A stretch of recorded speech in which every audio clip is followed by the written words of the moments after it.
उसको देखा गया है, जैसे नए वित्तीय इंस्ट्रूमेंट्स जैसे अवसंरचनात्मक निवेश ट्रस्ट, ट्रेड इन्वेस्टमेंट ट्रस्ट और इसके अलावा NIIF और LabFit।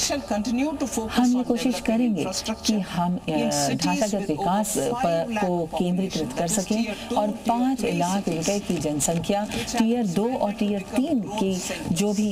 शहर हैं उनकी विकास के लिए, प्रगति के लिए हम उस पर काम करेंगे। पूंजीगत विकास खर्च के क्षेत्र में 2014-15 में 2 लाख करोड़ रुपए था और अब 1.2 लाख करोड़ रुपए 2025-26 में, जो कि हमारा मूल्यांकन वर्ष है, मूल्यांकन जिसके आकलन है उसके क्षेत्र में अब मैं ये कहती हूँ कि 2.1 लाख करोड़ रुपए का हम निवेश करेंगे। माननीय मंत्री महोदया ये भी कहती हैं कि जितने भी प्राइवेट डेवलपर्स हैं उनके अलावा जो कुछ भी ढांचागत विकास है या निर्माण का जो चरण है उसमें वो रिस्क गारंटी फंड को आगे बढ़ा रही हैं और अर्ध रूप से क्रेडिट गारंटी वो क्रेडिटर्स को देना चाहेंगी इस बजट के जरिए। माननीय मंत्री महोदय ये भी कह रही हैं कि जो मोनेटाइजेशन है उसे वो आगे बढ़ाएंगी और रियल एस्टेट की जितनी भी परिसंपत्तियां हैं उनके लिए एक समर्पित अधिकारों को बनाया जाएगा। कार्गो को पर काम करने के लिए भी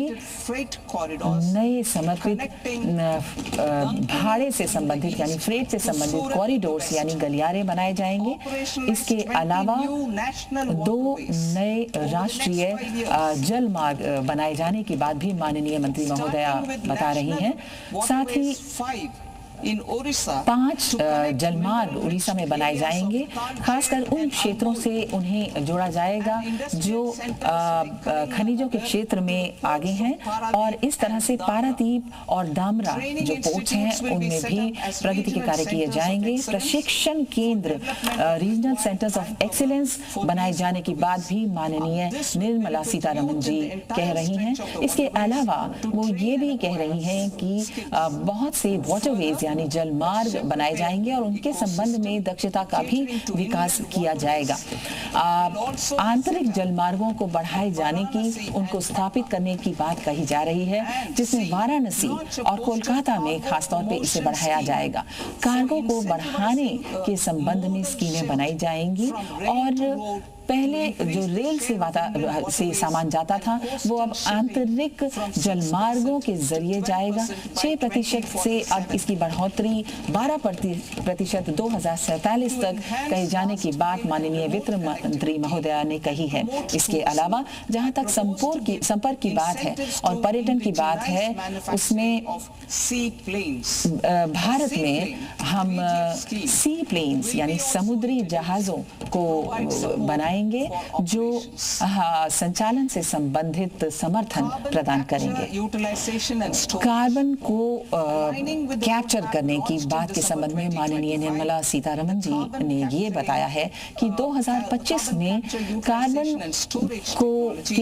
कैप्चरिंग से संबंधित जो उपयोगिता है वो बहुत ज़्यादा प्रतिशत में आगे आएगी। उसमें हमारी जो त्वरित कार्य योजना है वो काम करेगी और इसमें 5 सेक्टर हैं जिसमें ऊर्जा, स्टील, सीमेंट, हमारी रिफाइनरीज और रसायन से संबंधित उद्योग शामिल किए जाएंगे। माननीय मंत्री महोदया 22,000 करोड़ रुपए अगले 5 वर्षों के लिए इसके लिए देने की बात कह रही हैं। जहां तक दक्षता की बात है, यह हमारे इंजन ग्रोथ है, ऐसा उनका मानना है और वो ये भी कह रही हैं कि हमने 2 या 3 टियर सिटीज में या जो ऐसे शहर हैं जहां पर कुछ धार्मिक अनुष्ठान है वहां पर बजट में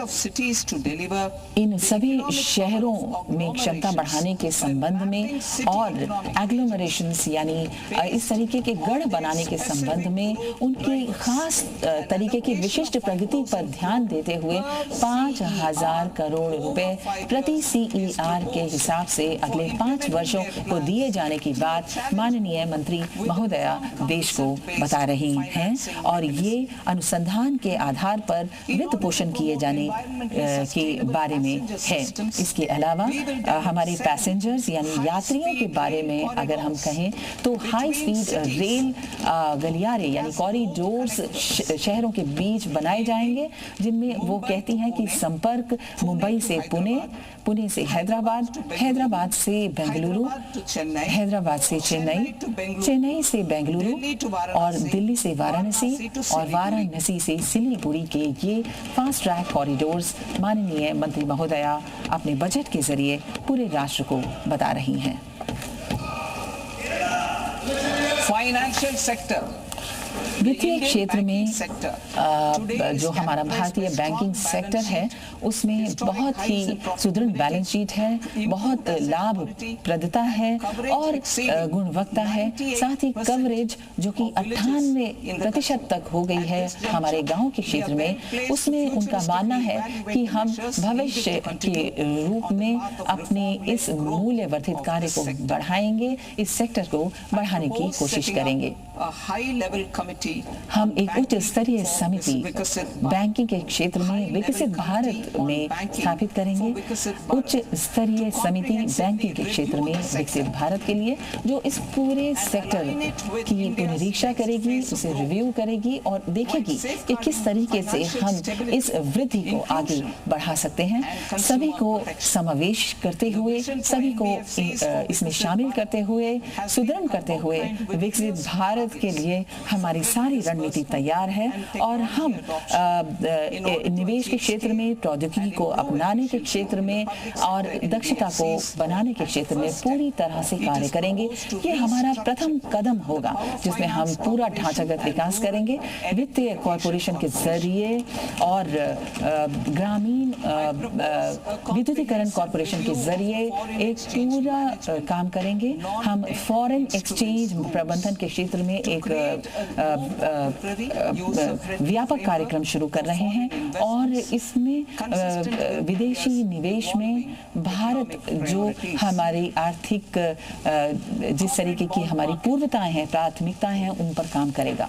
कॉर्पोरेट मार्केट के क्षेत्र में हम विपणन से संबंधित एक नीतिगत योजना बनाएंगे, फ्रेमवर्क बनाएंगे जिसमें हम ये प्रयास करेंगे कि हम कॉर्पोरेट बॉन्ड्स पर कुछ काम कर सकें। म्यूनिसिपल यानी नागरिक विकास के संबंध में जो भी म्यूनिसिपल बॉन्ड्स होंगे उसमें हम बड़े बड़े शहरों में एक उद्दीपक यानी इंसेंटिव 100 करोड़ रुपए का देंगे, जो कि एक बॉन्ड जब जारी किया जाएगा उस पर 100 करोड़ रुपए केवल एकल बॉन्ड में पर हम देंगे और 1000 करोड़ रुपए की लागत से होगा। जैसे हमारी स्कीम है अमृत स्कीम, उस पर जो अमृत पर आधारित हमारी योजना है, इस पर हम 200 करोड़ रुपए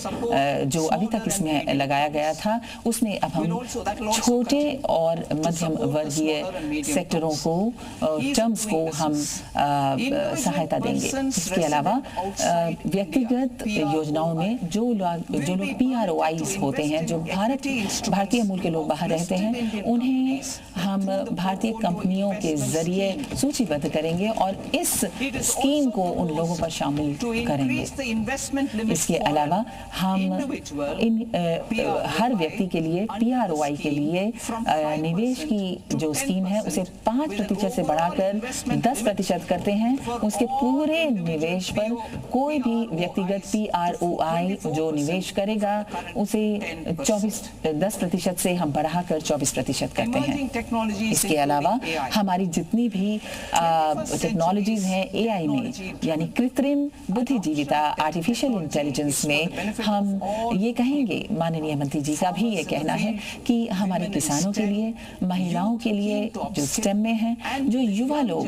जो खुद को प्रौद्योगिकी में आगे लाना चाहते हैं और एंटरप्रेन्योर्स यानी उद्यमी जो इस क्षेत्र में काम करना चाहते हैं, उनमें सरकार ने काफ़ी काम करने की कोशिश की है। बहुत से एआई यानी कृत्रिम बुद्धिजीविता से संबंधित मिशन हमने शुरू किए हैं, राष्ट्रीय शोध निधि शुरू की गई है और नवाचार यानी इनोवेशन के क्षेत्र में भी निधियां शुरू की गई हैं। हमारा जो दूसरा कर्तव्य है वो है क्षमता निर्माण। 25 करोड़ के करीब ऐसे लोग हैं जो बहुपक्षीय